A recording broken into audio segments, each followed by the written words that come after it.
तो हेलो दोस्तों, good morning. कैसे हैं आप सभी? आई होप कि दोस्तों सभी अच्छे होंगे और अच्छे से पढ़ाई कर रहे होंगे। तो दोस्तों हमारी जो सीरीज चल रही थी कॉन्स्टिट्यूशन की हिस्ट्री वाली, ठीक है, तो उसका हम फोर्थ पे जो फिफ्थ पेपर है उसके हमने लॉन्ग क्वेश्चंस करा दिए हैं। अब वेरी शॉर्ट क्वेश्चंस, ठीक है, उनकी और शॉर्ट क्वेश्चंस की सीरीज रह गई। तो चलिए शॉर्ट क्वेश्चंस हम स्टार्ट करते हैं। सबसे पहला क्वेश्चन है दोस्तों, इंपॉर्टेंट है पूरे पेपर के नज़रिए से, ठीक है, कि हिस्ट्री में दोस्तों मैं बताता हूँ एक पटना केस है, ठीक है। पटना वाद, पटना केस के मामले में कुछ भी आ सकता है कि पटना केस क्या है, पटना केस के निर्णय बताइए, क्या क्या वाद था, कुछ भी आ सकता है। तो उसका पूरा हम जो निष्कर्ष है वो लेकर के आ गए हैं, स्टार्टिंग से लेकर के निष्कर्ष तक, ठीक है। तो चलिए स्टार्ट करते हैं आज का क्वेश्चन, ठीक है। शॉर्ट का पहला ही क्वेश्चन है पटना केस। देखिए, भारतीय इतिहास के क्षेत्र में एक बहुत ही दिलचस्प मामला है पटना केस। 1777, 1778 और 1779 के वर्षों में हुआ था। पटना केस ने भारतीय कानूनी इतिहास में प्रतिष्ठित स्थान लिया क्योंकि इसने न्यायिक प्रशासन की व्यवस्था को उजागर किया था। इस मामले ने सर्वोच्च न्यायालय और सर्वोच्च परिषद के बीच अंतर्ग्रस्त, मतलब सर्वोच्च न्यायालय और सर्वोच्च परिषद के बीच अंतर्ग्रस्त संघर्ष और असंतोष पर प्रकाश डाला। इस मामले ने सीखे हुए सबक के रूप में बनाया था जो भविष्य में होने वाले न्याय के संचालन या प्रबंधन में और अधिक पुनर्गठन या संरचना का आधार बन गया। चलिए स्टार्ट करते हैं। क्यों है ये इतना फेमस, क्यों ये बन गया, ठीक है, इतना अधिक प्रतिष्ठा इस केस को मिली, ठीक है, प्रसिद्धि मिली। स्टार्ट करते क्यों। देखिए, सबसे पहले जानेंगे मामले के तथ्य। देखिए, तथ्य 4 पॉइंट में है कि सबसे पहला, शाहबाज बेग खान काबुल के थे और भारत आए और एक कंपनी सेना में शामिल हुए और फिर वह सेवानिवृत्त हो गए। उसके बाद उन्होंने व्यापक धन अर्जित किया और पटना में बस गए और नादिर रहा बेगम से उन्होंने शादी कर ली, ठीक है। मतलब कि एक व्यक्ति थे जो काबुल से आए, ठीक है, जो मतलब शाहबाज खान काबुल के थे और वो भारत में आए, आकर के यहाँ की कंपनी सेना में वो शामिल हो गए और यहाँ से फिर वो रिटायर भी हो गए। उसके बाद उन्होंने व्यापक धन अर्जित, मतलब बहुत अधिक धन अर्जित किया और उसके बाद पटना में ही बस गए और फिर नादिर रहा बेगम से उन्होंने शादी कर ली। चूँकि उन्होंने अपने भतीजे बहादुर को अपने साथ रहने के लिए काबुल से भिक्षा मांगी, ठीक है, उन्होंने बहादुर बेग को अपने पुत्र के रूप में अपनाने और उसे अपनी संपत्ति का उत्तराधिकारी बनाने और फिर दुनिया से संन्यास लेने की इच्छा भी व्यक्त की। लेकिन इससे पहले कि वे अपनी इच्छा को पूरा कर पाते, दिसंबर 1976 में उनकी मृत्यु हो गई। अब शाहबाज बेग अपने पीछे प्रभावशाली संपत्ति, मतलब कि बड़ा संपत्ति छोड़ गए, जिसके कारण उनके और उनके भतीजे के बीच संपत्ति के लिए लड़ाई हुई। उनमें से प्रत्येक ने समाप्त हो चुकी की पूरी संपत्ति का दावा किया। ये था केस, ठीक है दोस्तों। चलिए, मतलब कि शाहबाज बेगम जो उनकी पत्नी थी, वो अपने शाहबाज जो थे, ठीक है, शाहबाज बेग अपने पीछे बहुत सारी मतलब संपत्ति छोड़ गए थे, ठीक है, जिसके कारण उनके जो उनका जो वो तो मर गए, ठीक है। उसके बाद क्या हुआ कि उनके पत्नी जो भी परिवार था उसके बीच में और उनके सरकार जो भी था उनके बीच में और उनके जो भतीजा जिसको गोद लेने के लिए उन्होंने इच्छा जताई थी, ठीक है, और उसको गोद लिया है नहीं लिया अभी बाद में देखेंगे इसमें, लेकिन उनके बीच में उस संपत्ति जो समाप्त हो चुकी थी उसको अपनाने का दावा हुआ। ये लड़ाई लड़ी उनके भतीजे ने, ठीक है, जिसको जो उन्होंने भिक्षा मांगी थी, ठीक है। चलिए काबुल से देखिए, बहादुर बेग भतीजे ने पटना में प्रांतीय परिषद में एक याचिका दायर की जिसमें मृतक के दत्तक पुत्र होने की सीमा में संपत्ति का दावा किया। बिल्कुल सही बात थी। उन्होंने अदालत से यह भी अनुरोध किया कि संपत्ति को मृतक की विधवा द्वारा दुरुपयोग किए जाने से बचाया जाए।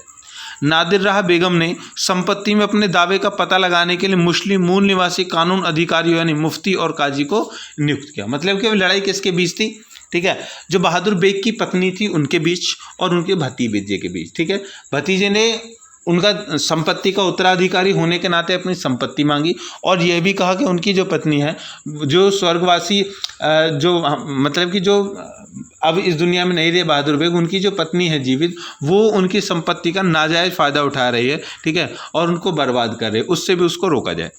छता था विधवा नादिरा बेगम ने फिर से 3 दस्तावेजों के आधार पर उक्त संपत्ति पर अपना दावे का दावा किया। क्या?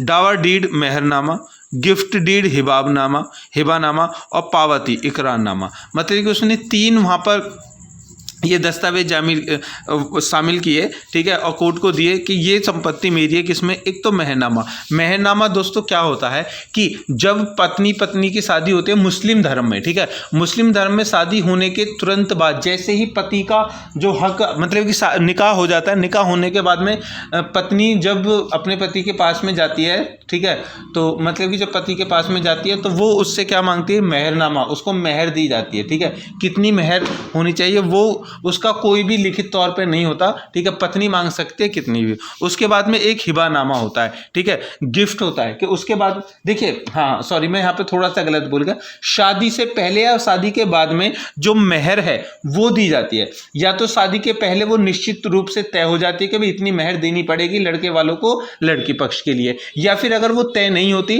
तो उसके बाद में जो पत्नी है मतलब कि मुस्लिम जो पत्नी है वो अपने पति से उसकी मांग कर सकती है। दूसरा है गिफ्ट, हिबानामा होता है तब जब पत्नी निकाह के बाद में अपने पति के पास में पहली बार जाती है तो वो उससे गिफ्ट मांग सकती है, वो उसको गिफ्ट दे सकता है। ये जो है उनके अधिकार होते हैं। और तीसरा है पावती, इकरारनामा, ठीक है। इकरारनामा ये है कि इसमें ये होगा कि उसने मरते हुए या फिर किसी इकरार के अकॉर्डिंग उसको कर दिया होगा, ठीक है। तो तीनों उसके बारे में मैंने आपको बता दिया। देखिए अब 10वां पॉइंट है कि पटना के प्रांतीय न्यायालय ने काजी और मुफ्ती को निर्देश दिया कि वे संपत्ति का एक स्टॉक स्थापित करें और इसे एक आधिकारिक पसंद तक इकट्ठा करें और सील करें। इन स्थानीय विधि अधिकारियों को भी मामले के तथ्यों का पता लगाने के बाद पक्षकारों को अलग अलग दावों के बारे में न्यायालय में रिपोर्ट करना था। 11वां पॉइंट कि प्रांतीय परिषद ने आदेशों की अनुकूलता में काजी और मुफ्ती मृतक के घर गए और संपत्ति को इकट्ठा किया और उसका जायजा लिया। जांच के दौरान उन्होंने नादिरा बेगम को गाली दी, जिसके परिणाम स्वरूप उन्होंने घर छोड़ दिया और एक दुर्गा में शरण ली। ठीक है दोस्तों, मतलब कि जो गए थे उन्होंने गाली गलौज करी, उसने वो घर छोड़ दिया और एक दुर्ग में शरण ली, दुर्गा में, ठीक है। अब इस मामले में कानून अधिकारियों द्वारा अपनाई जाने वाली कार्यप्रणाली सबसे अनियमित थी। मामले की जांच के बाद उन्होंने अपनी रिपोर्ट पटना काउंसिल को सौंप दी। सबूतों के आधार पर काजी ने 20 जनवरी 1777 की रिपोर्ट दी कि विधवा के एजेंट वकील ने इस तरह के दहेज विलेख देने की उपेक्षा की थी। बहादुर बेग के साक्ष्यों को अमान्य करने के लिए कुछ भी नहीं था कि 1200 रुपये की धनराशि जैसा कि मेहर का भुगतान मृतक के द्वारा नादिरा बेगम को उसके जीवन काल में पहले ही कर दिया था। अन्य 2 दस्तावेजों के संबंध में अर्थात उपहार विलेख और पावती विलेख विधि अधिकारियों ने सिफारिश की कि वे जाली होने का कारण अमान्य थे और इसलिए मृतक की संपत्ति को 4 भागों में विभाजित किया जाना चाहिए। मतलब कि जो नादिरा बेगम थी, ठीक है, उसने जो तीनों दस्तावेज दिए थे वो नकार दिए। क्यों? क्योंकि जो मेहर थी, मेहर के रूप पर 1200 रुपये वो पहले प्राप्त कर चुकी थी। उसके बाद में जो इकरारनामा, ठीक है, और डीड थी जो गिफ्ट वाली, ठीक है, वो नकली थी। इस वजह से उसकी जो संपत्ति को उसको 4 भागों में विभाजित किया जाना चाहिए। अब पटना की प्रांतीय परिषद ने काजी और मुफ्ती की रिपोर्ट को स्वीकार किया और उसी तरह से संपत्ति के विभाजन का अनुरोध किया।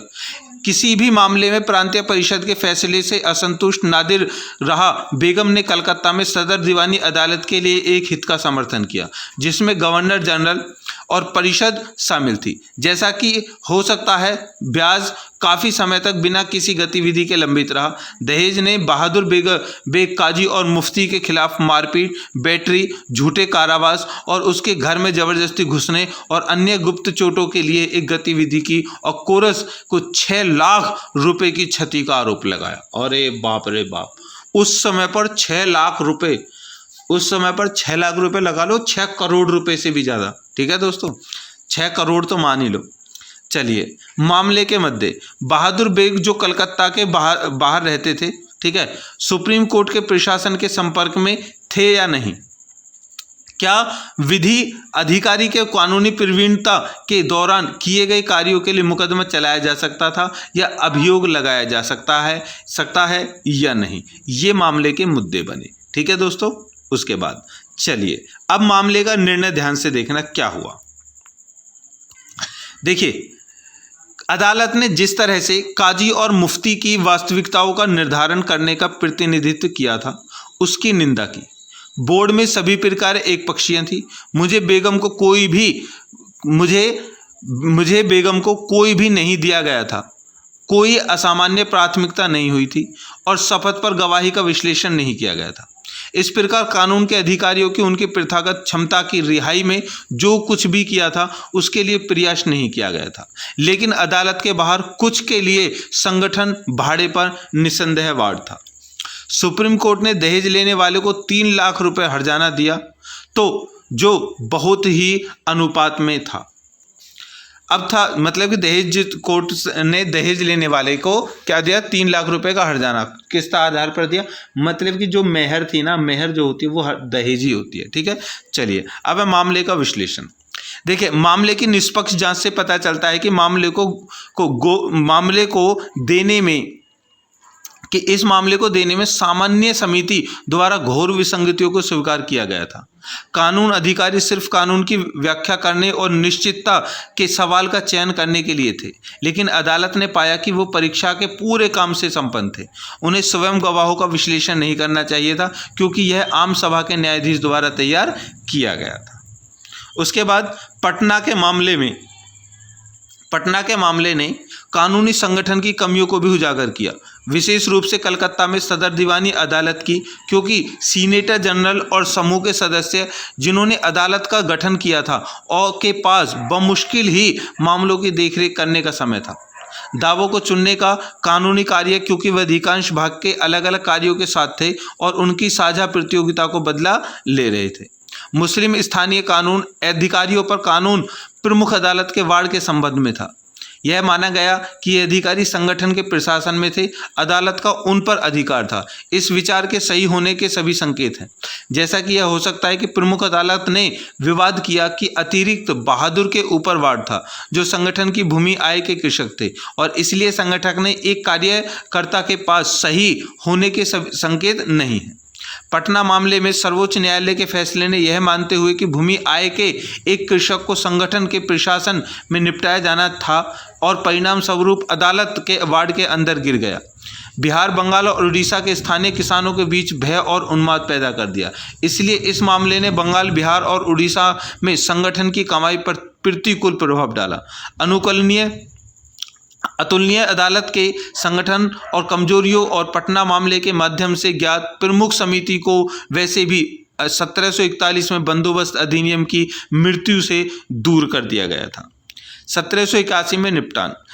देखिए, 1773 में विनियमन अधिनियम की विकृतियों को ठीक करने के लिए प्रदर्शन पारित किया गया, क्योंकि सरकार आय एकत्र करने के कार्य में कठिनाइयों का सामना कर रही थी।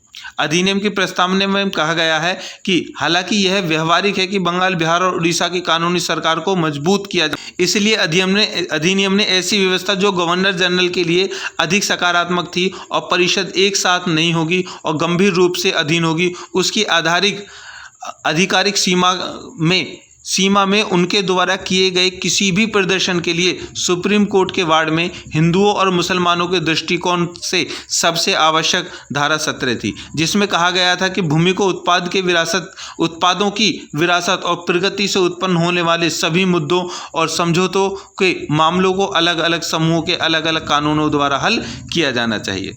आय के मामले में सरकार को पूर्ण बीमा देकर आय से संबंधित किसी भी मुद्दे को शामिल करने या आय संचय में किए गए किसी भी प्रदर्शन के संबंध में सर्वोच्च न्यायालय के वार्ड पर अधिनियम द्वारा सहायता सीमा रखी गई थी। सभी जमींदारों, आगमन धारकों और कृषकों जिन्होंने सरकार के पास भूमि का भुगतान किया था को वार्ड से बाहर कर दिया गया। लेकिन अतुलनीय न्यायालय को गलत या अतिचार के लिए गतिविधियों में अधिकार रखने के सामान्य परिस्थितियों में सक्षम किया गया था, जब पार्टियों ने अपनी स्थिति के लिए लिखित रूप में सहमति दी थी। स्वेच्छा से सुप्रीम कोर्ट में प्रदर्शन ने कंपनी की अदालत को विशिष्ट सदर दीवानी और फौजदारी अदालत को स्वीकार करने की पेशकश की और सदर दीवानी अदालत गवर्नर और परिषद को सामान्य मामलों में मुफस्सिल अदालतों की पसंद से दावों को सुनने के लिए एक पुनः मूल्यांकन अदालत होगी। इसका निर्णय 5,000 रुपये तक का होना था, लेकिन यह विषय 5,000 रुपये का था या अधिक से ब्याज समिति को दिया गया था। इस तरह संगठन की अदालतों को सुप्रीम कोर्ट के एक सामान्य संतुलन में लाया गया। इस व्यवस्था की आलोचना का अंदाजा पटना केस में सुप्रीम कोर्ट द्वारा लिए गए फैसले में आरोप में लगाया जा सकता था। यह न्यायालय द्वारा प्राप्त सभी बातों को ध्यान में रखते दृष्टिकोण को रद्द करना, जिसने कंपनी के न्यायालय के कानूनी अधिकारियों को के सबक को प्रतिकूल रूप से प्रभावित किया। इस व्यवस्था की आलोचना का अंदाजा पटना केस में सुप्रीम कोर्ट के फैसले के आलोक में लगाया जा सकता है। यह न्यायालय द्वारा प्राप्त सभी बातों को ध्यान में रखते हुए दृष्टिकोण को रद्द करना था। जिस कंपनी के न्यायालय के कानूनी अधिकारियों के सबक के प्रतिकूल प्रभाव से प्रभावित इस व्यवस्था को आलोचना का अंदाजा पटना केस में सुप्रीम कोर्ट द्वारा दिए गए फैसले के आलोक में लगाया जा सकता था। यह न्यायालय द्वारा सभी बातों को ध्यान में रखते हुए दृष्टिकोण को रद्द करना था, जिसे कंपनी के न्यायालय के कानूनी अधिकारियों के सबक को प्रतिकूल प्रभावित किया था। अंततः 1781 अधिनियम से पहले सर्वोच्च न्यायालय कंपनी कलकत्ता शहर के बाहर स्थित मुफस्सिल प्रदेशों में रहने वाले लोगों के बीच इक्विटी को निर्देशित करने के लिए स्थापित मुफस्सिल कोर्ट के कामकाज में दखल दे रहा था। निष्कर्ष, पटना केस भारत के कानूनी इतिहास के विषय में प्रतिष्ठित मामलों में से एक है। इसने हमें यह ज्ञान प्रदान किया कि किसी कानूनी अधिकारियों को दिए गए कर्तव्य या अधिकार के प्रदर्शन के दौरान उनके निर्दिष्ट क्षेत्र के दायरे में प्रयोग या संचालन किया जाना चाहिए। यह मामला ऐसी स्थिति में जुड़ा जिससे अधिकारियों को न्यायालय द्वारा नादिरा बेगम और बहादुर बेग के मामले में जाँच करने के लिए अधिकृत किया गया था, ताकि मामले से संबंधित दस्तावेजों और अन्य संबंधित जानकारी का पता लगाया जा सके। लेकिन इस प्रक्रिया के दौरान अधिकारी यानी काजी और मुफ्ती ने नादिरा बेगम के घर में घुसकर उसके साथ बुरा बर्ताव किया और मारपीट और झूठे कारावास का प्रदर्शन किया। तदनुसार यह सब देखकर सर्वोच्च न्यायालय ने नादिरा बेगम के पक्ष में निर्णय दिया और अधिकारियों पर कारावास की सजा के साथ 7 रुपए का जुर्माना भी लगा दिया। नादिरा बेगम को 3 लाख, इन सभी हादसों पर सुप्रीम कोर्ट ने सही निर्णय दिया गया, जिसने न्यायपालिका में न्याय नागरिकों के विश्वास को बनाया जा सके। ठीक है दोस्तों, तो आपने देखा कैसे एक अब से तकरीबन 1781, ठीक है, मतलब कि तकरीबन 300 के समथिंग, ठीक है, 300 नहीं 350 के समथिंग साल पुराने केस में ये कंडीशन हुई। ठीक है, जहां पर मतलब कि अब आप कल्पना कर सकते हैं कि एक वो औरत थी, ठीक है, वो उसकी पत्नी थी और उसका फिर भतीजा आ गया और फिर उस पर, हालांकि उसकी जो सारी जो प्रॉपर्टी थी उसको 4 भागों में बांट दिया गया था, लेकिन अलग से 3 लाख रुपए का जो हर्जाना था वो नादिरा बेगम को दिया गया था, वो उसकी क्षतिपूर्ति के लिए। क्षति में उन्होंने बहुत सारे आरोप लगाए थे, ठीक है, उसमें मानहानि थी, उसकी बहुत सारी चीज़ें लगाई थी, और जो वो लोग थे जो उस जांच करने के लिए वहां पर गए थे उनको सजा सुनाई थी। ठीक है, हालांकि उसकी प्रॉपर्टी 4 हिस्सों में बांट दी गई थी, और 4 हिस्सों में कौन कौन से आते हैं, एक तो नादिरा बेगम थी, ठीक है, और एक उसका भतीजा था, ठीक है, और एक सरकार थी, ठीक है, और एक को उसने मुझे नहीं पता चौथी प्रॉपर्टी का क्या हुआ, शायद वो सरकार के अधीन ही कर दी होगी। ठीक है, चलिए, तो ये था स्पेशल कोर्ट केस था, ध्यान रखना। ठीक है, इसमें यह भी आ सकता है कि इसके मामले को मामले का जो विश्लेषण आपको करना है आलोचनात्मक तरीके से करना है। ठीक है, जब आलोचनात्मक तरीके से प्रश्न आए तो उसका क्या करना है दोस्तों, कि जितनी भी इसमें तुमने बुराइयां देखी है ना, सरकार ने उसने बुराइयां की है, ठीक है, कोर्ट ने फैसला सुना दिया, फिर उसको चुनौती दी गई सर्वोच्च न्यायालय कोलकाता में, ठीक है, वहां से फिर फैसला आया, तो ये सारी चीजों को ध्यान में रख करके आपको करना है। ठीक है, तो आई होप कि क्वेश्चन को अच्छे से आपने समझ लिया होगा। ठीक है दोस्तों, तो मिलते हैं नेक्स्ट वीडियो के साथ में, तब तक के लिए हम आपसे चाहेंगे विदा। जय हिंद दोस्तों।